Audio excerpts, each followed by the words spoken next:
life like today in a country still in crisis but ruled with an iron fist by the Chavista power? Maria lives in an apartment with her children and grandchildren. Somos mayoría, somos muchos más.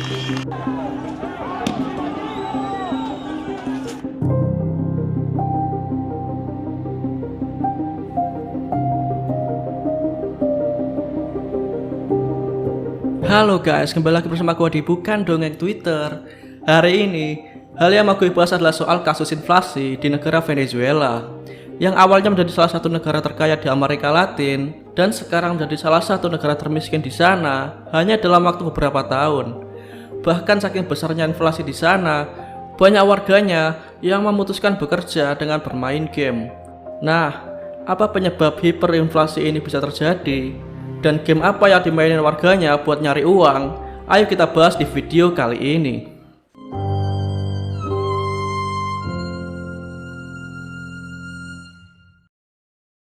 Venezuela pernah menjadi negara terkaya di Amerika Latin. Negara ini diketahui memiliki cadangan minyak terbesar di dunia. Tapi sekarang, ekonomi Venezuela sedang dalam kekacauan. Negara ini mengalami inflasi terbesar yang pernah ada dalam sejarah manusia. Dan hal ini menyebabkan makanan dan obat-obatan tidak dapat diakses oleh masyarakat di sana. Selain itu, hal ini juga mengakibatkan angka pembunuhan di Venezuela telah melampaui rekor yang ada. Kondisi ini telah memicu aksi protes selama berbulan-bulan yang ditujukan pada Presiden Nicolas Maduro. Dan mudah untuk melihat alasannya, negara ini menjadi sangat buruk sejak pemilihannya di tahun 2013. Sebuah survei menunjukkan bahwa lebih dari 80% rakyat Venezuela ingin Maduro mundur dari jabatannya. Tapi ternyata yang terjadi malah kebalikannya. Maduro malah menggabungkan kekuatan politik untuk membawa negara lebih dekat ke hukum otoriter. 2 tahun sejak menjadi presiden, sebuah koalisi dari pihak oposisi memutuskan untuk bergabung. Koalisi ini biasa disebut sebagai Democratic Unity Roundtable atau disingkat sebagai MUD. Koalisi ini telah memenangkan 2/3 mayoritas suara di pemilihan nasional. Hal ini membuat kekuasaan Maduro terancam. Pada Maret 2016, pengadilan memerintahkan untuk melucuti kekuatan dari koalisi oposisi. Gerakan ini memicu protes besar yang terjadi di negara itu. Aksi protes ini telah menyebabkan setidaknya 100 orang meninggal dan ribuan orang luka-luka. Jadi mirip kayak aksi demo 98 buat ngejatuhin Soeharto. Di samping aksi kekerasan dan kemarahan publik itu, Presiden Maduro malah mengadakan pemilihan umum pada bulan Juli untuk memilih pemerintahan yang baru, yang dimana pemerintahan baru ini memiliki wewenang untuk menulis ulang konstitusi Venezuela agar tidak bertentangan dengan aturan Presiden Maduro. Kebijakan Presiden Maduro mengakibatkan hyperinflasi yang telah membawa Venezuela dalam kebangkrutan. Hal ini berawal dari tahun 2014, yang dimana saat itu harga minyak sedang mengalami penurunan. Lalu bagaimana penurunan harga minyak bisa mengakibatkan sebuah negara bangkrut? Negara Venezuela terlalu mengandalkan pendapatan dari sektor penjualan minyak. Pendapatan dari minyak inilah yang digunakan pemerintah untuk memberikan subsidi. Biasanya, subsidi ini dialokasikan ke obat-obatan dan makanan. Nah, saat harga minyak anjlok, pendapatan negara itu menjadi sangat sedikit jika dibandingkan dengan tahun-tahun sebelumnya.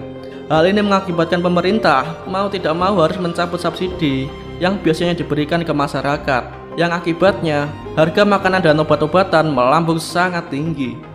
Tidak sampai di situ, keadaan ini juga diperparah dengan kasus hiperinflasi.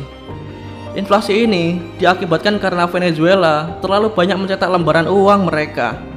Lembaran uang ini terlalu banyak beredar di masyarakat yang mengakibatkan tumpukan uang ini tidak berguna lagi.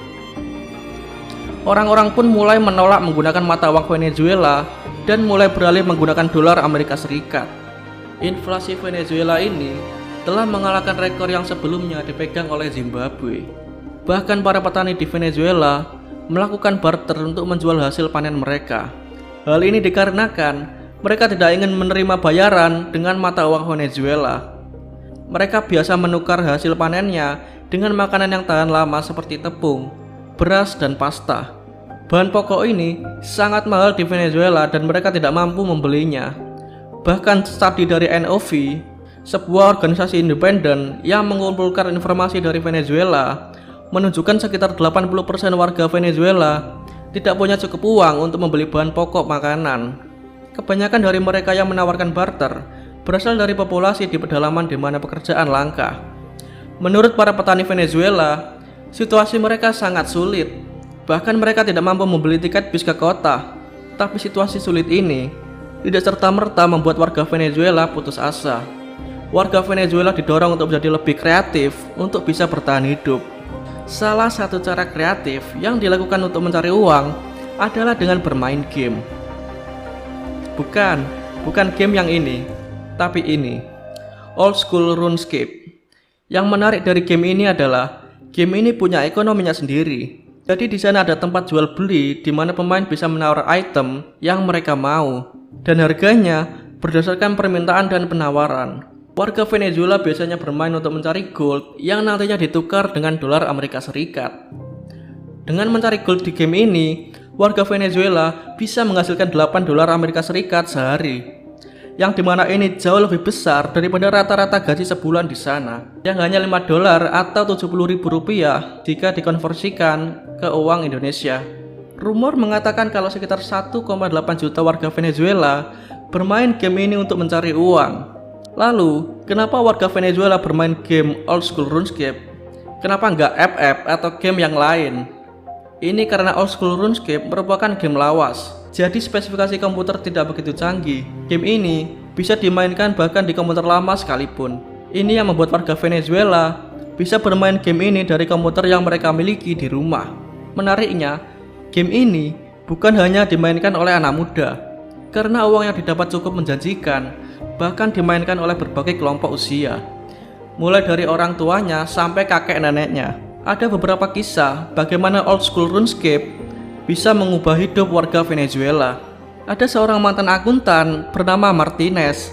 Dia berhenti dari pekerjaannya saat Venezuela mengalami hyperinflasi. Saat itu, gaji Martinez hanya 4 dolar sebulan atau setara dengan 56.000 rupiah sebulan. Kondisi ini memaksa Martinez berhenti dan mulai bermain Old School RuneScape seperti tetangganya. Permainan ini lalu mengubah hidupnya dari 4 dolar sebulan. Saat itu, Martinez berhasil mendapatkan 450 dolar Amerika Serikat sebulan. Uang tersebut digunakan Martinez untuk melarikan diri dari Venezuela dan pindah ke Peru. Dia terus bermain dan berhasil menabung hingga 1.000 dolar Amerika Serikat yang digunakan untuk mengeluarkan ibu dan pacarnya dari Venezuela. Martinez belum bisa berhenti. Dia harus terus mengumpulkan uang untuk mengeluarkan adik perempuan dan keponakan laki-lakinya dari Venezuela. Dan itulah cara-cara kreatif warga Venezuela untuk menghadapi hyperinflasi di negaranya. Tapi kalau dipikir-pikir, keadaan di sana mirip dengan keadaan di Indonesia saat krisis moneter tahun 98. Tapi untungnya, keadaan Indonesia tidak seburuk Venezuela sekarang. Nah, kalau kalian suka dengan topik pembahasan kayak gini, tulis pendapat kalian di kolom komentar dan jangan lupa buat share video ini ke grup WhatsApp keluarga kalian. And see you next time.